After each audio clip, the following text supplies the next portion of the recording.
நேற்று weight loss challenge டே 8 வரைக்கும் நீங்கள் கம்ப்ளீட் பண்ணியிருக்கீங்க. இன்றைக்கி வெயிட் லாஸ் சேலஞ்சு டே 9ல் இருக்கோம். ஸோ எப்பவும் போல் நீங்கள் ஹாட் வாட்டர், ஜீரா வாட்ரு நீங்கள் காலையில் நேரமாக எழுந்திரிச்சும் குடிச்சுக்கோங்க. முடிஞ்சால் காலையில் ஒரு ½ அன் ஹவர் வாக்கிங் போனால் இன்னும் கொஞ்சம் பெஸ்ட்டாக இருக்கும். அடுத்ததாக நீங்கள் பிரேக்ஃபாஸ்ட்டுக்கு என்ன எடுக்கலாம்னா கோதுமை ரவா உப்புமா இல்லை கிச்சடி. உப்புமா அப்படிங்கும்போது வெஜிடபிள்ஸ்லாம் ரொம்ப கம்மியாக போடுவீங்க. அதனால் வெஜிடபிள்ஸ் அதிகமாக போட்டு ஒரு கிச்சடி ஃபார்மேட்டில் கேரட்டு, பீன்ஸு, வெங்காயம், தக்காளி இதெல்லாம் நிறையா போட்டு நீங்கள் கிச்சடி மாதிரி ஃபார்மேட்டில் நீங்கள் செய்யணும்.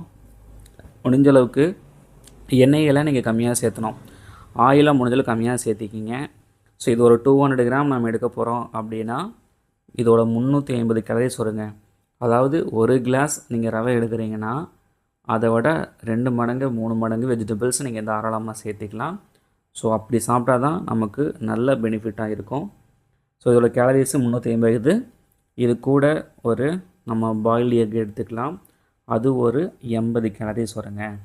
ஸோ டோட்டலாக பிரேக்ஃபாஸ்ட்டுக்கு மட்டும் ஒரு கிட்டத்தட்ட 350லேருந்து ஒரு 400 கேலரிஸ் வரும். அடுத்ததாக இன்றைக்கி 11 மணிக்கு ஃப்ரூட்ஸ் எடுத்துக்கலாம். இந்த ஃப்ரூட்ஸ் என்னென்னா ட்ராகன் ஃப்ரூட்ஸ் எடுத்துக்கலாங்க. இதைத்தான் நீங்கள் சாப்பிட்ணும் கட்டாயம் கிடையாது. ஸோ முடிஞ்சால் நீங்கள் வாங்கிக்கலாம். இல்லைனா கொய்யாப்பழம் அதுவே எனக்கு பெட்டராக இருக்கணும், நீங்கள் அதைவே சாப்பிட்டுக்கலாம். அடுத்தது லஞ்சுக்கு நம்ம என்ன எடுக்கலாம் அப்படின்னா 100 கிராம் சாதம் எடுத்துக்கோங்க. இதில் ஒரு 130லேருந்து 150 கேலரிஸ் இருக்குது.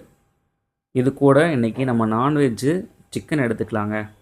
ஸோ சிக்கன் கிரேவி மாதிரி பண்ணிவிட்டு சிக்கன் மட்டும் ஒரு 200 கிராம் எடுத்துக்கிட்டிங்க அப்படின்னா ஸோ ப்ரோட்டீனுக்கு 200 கிராம் சிக்கனில் ஒரு 300 கேலரிஸ் இருக்குங்க. அப்படி பார்க்கும்போது லஞ்சுக்கு மட்டும் ஒரு 450 கேலரிஸ் வரும்.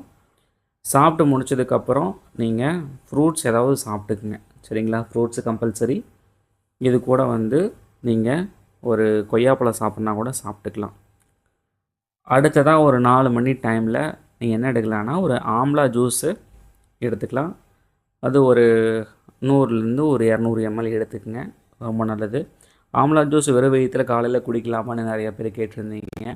நீங்கள் தாராளமாக குடிக்கலாம், உடலுக்கு ரொம்ப நல்லது. ஒரு வேளை சைனஸ் ப்ராப்ளம் இருக்குது அப்படிங்கிறவங்க மட்டும் நீங்கள் அதை வெறும் வயிற்றில் காலையில் குடிக்க வேணாம். ஒரு சிலருக்கு தலைவலியெல்லாம் வர ஆரம்பிச்சிடும். அடுத்ததாக டின்னருக்கு நம்ம என்ன எடுக்கலான்னா முட்டை தோசை எடுத்துக்கலாங்க. ஸோ முட்டை தோசையை பொறுத்த வரைக்கும் ஒரு முட்டை தோசையில் ஒரு 150 கேலரிஸ் இருக்கும். நான் இன்றைக்கி 2 முட்டை தோசை கொடுத்துருக்கேன். ஒரு முட்டை தோசை சாப்பிட்டா ஒரு சிலர் பசி அடங்கும், ஒரு சிலருக்கு அடங்காது. அதனால் உங்களுக்கு ஒரு முட்டை தோசையே போதும் அப்படின்னா ஒன்றோட நிப்பாட்டிக்கிங்க. இல்லை நான் பசி தாங்க மாட்டேன் அப்படின்னா நீங்கள் 2 முட்டை தோசை எடுத்துக்கங்க. மொத்தமாக ஒரு 300 கேலரிஸ் வரும். இது கூட ஒரு கொய்யாப்பழம் எடுத்துக்கோங்க. இல்லை கொய்யாப்பழம் வேண்டான்னா ஆப்பிள் கூட எடுத்துக்கோங்க. இல்லை மாதுளம்பழம் எடுக்கிறதுனாலும் உங்களோட விருப்பம், எப்படி வேணால் எடுத்துக்கலாம். ஸோ ஃப்ரூட்ஸை பொறுத்த வரைக்கும் ஒரு 50 கேலரிஸ் வரும். டோட்டலாக டின்னருக்கு மட்டும் ஒரு 250லேருந்து ஒரு 350 கேலரிஸ் பக்கம் வரும். அப்ராக்சிமேட்டான வேல்யூ தான். ஸோ டோட்டலாக இன்றைக்கி எவ்வளோ கேலரிஸ் நான் கொடுத்துருக்கேன் அப்படின்னா 1200 கேலரிஸ் பக்கம் வரும். சாப்பிட்டு முடிச்சதுக்கப்புறம் ஒரு அரை மணி நேரம் நீங்கள் வாக்கிங் போங்க. வாக்கிங் போனால் தான் நல்லா டைஜஸ்ட் பண்ணி கொடுக்கும். ஸோ நேற்று நீங்கள் என்ன மாதிரி ஃபுட்டெல்லாம் எடுத்துக்கிட்டீங்க அப்படிங்கிறத கமெண்ட் செக்ஷனில் சொல்லுங்கள். உங்களுக்கு ஏதாவது சந்தேகம் இருந்தாலும் எனக்கு கேளுங்க. நான் கமெண்ட் செக்ஷனை பாருங்கள், எல்லாருக்குமே நான் ரீப்ளை பண்ணிகிட்ருக்கேன். ஸோ உங்களுக்கும் கண்டிப்பாக ரீப்ளை வரும்.